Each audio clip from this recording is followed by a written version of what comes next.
Hi friends, welcome to Sharu kitchen. இன்னைக்கு வீடியோவில் நம்ம பார்க்க போகிற ரெசிபி ஒரு டேஸ்டியான எக் ரோல் சப்பாத்தி செய்ய போகிறேங்க. இது எப்படி செய்யலான்னு பார்க்கலாம் வாங்க.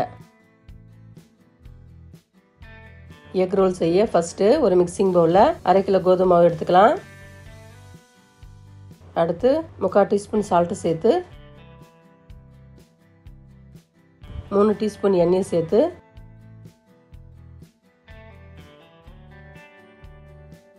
இது நல்லா மிக்ஸ் பண்ணிக்கலாம். இப்போ கொஞ்சம் கொஞ்சமாக தண்ணி தெளித்து சப்பாத்தி பதத்துக்கு பிசைஞ்சிக்கலாம்.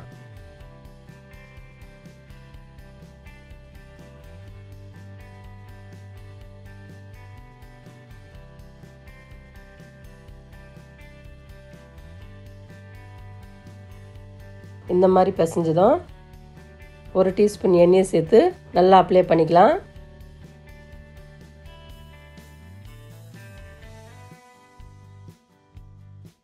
இப்போ மூடியை போட்டு மூடி 10 நிமிஷம் அப்படியே ஊறட்டும்.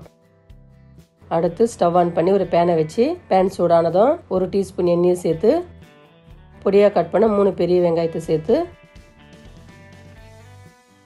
நல்லா வதக்கிக்கலாம். ரொம்பவும் வதங்கணும் அவசியம் இல்லைங்க, லைட்டாக வதங்கினா போதும்.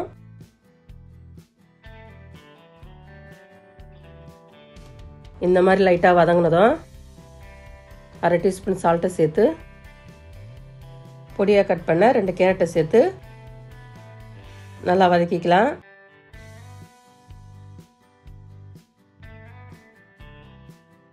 கேரட்டுடைய பச்சை வாசனை போக வதங்கினா போதுங்க.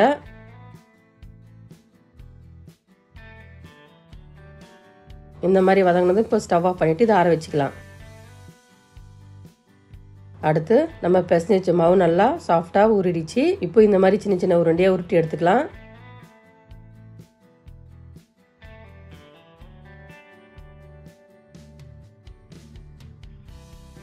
எல்லா உருண்டையும் ரெடியானதும் இப்போ ஒரு சப்பாத்தி கட்டையை வச்சு நம்ம உருட்டி வச்ச மாவை மாவில் டிப் பண்ணி இந்த மாதிரி சப்பாத்தி ஷேப்புக்கு தேய்ச்சிக்கலாம்.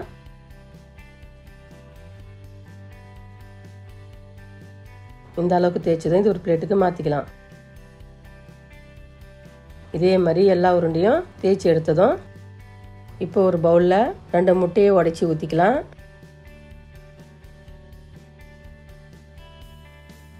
ரெண்டு பிஞ்ச் அளவு சால்ட்டு சேர்த்து நல்லா பீட் பண்ணி எடுத்துக்கலாம்.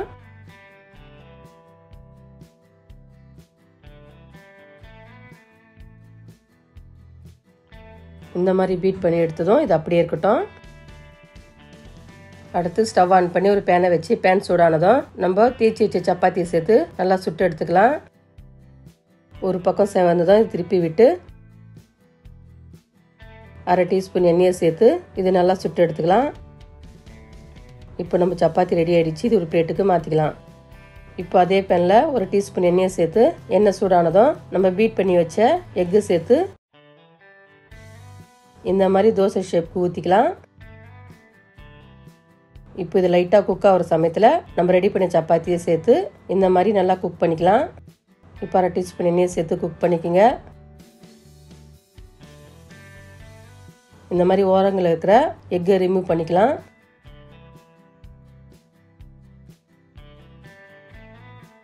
இப்போ நம்ம எக்கு சப்பாத்தி ரெடி ஆகிடுச்சு. இது ஒரு பிளேட்டுக்கு மாற்றிக்கலாம்.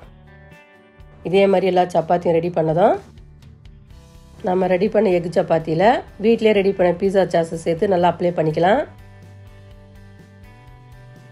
இந்த மாதிரி நல்லா அப்ளை ஆனதும் நம்ம வதக்கி வச்ச கேரட் வெங்காயத்தை இந்த மாதிரி சேர்த்துக்கலாம்.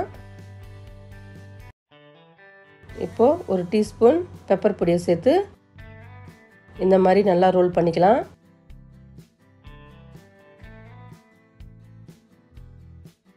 இதே மாதிரி எல்லா சப்பாத்தியும் ரெடி பண்ணி எடுத்துக்கலாம். இப்போ பாருங்கள், நம்ம பர்ஃபெக்டான எக் ரோல் சப்பாத்தி சூப்பராக ரெடி ஆகிடுச்சு. இது சாப்பிட்றதோட டேஸ்ட்டும் சூப்பராக இருக்குங்க.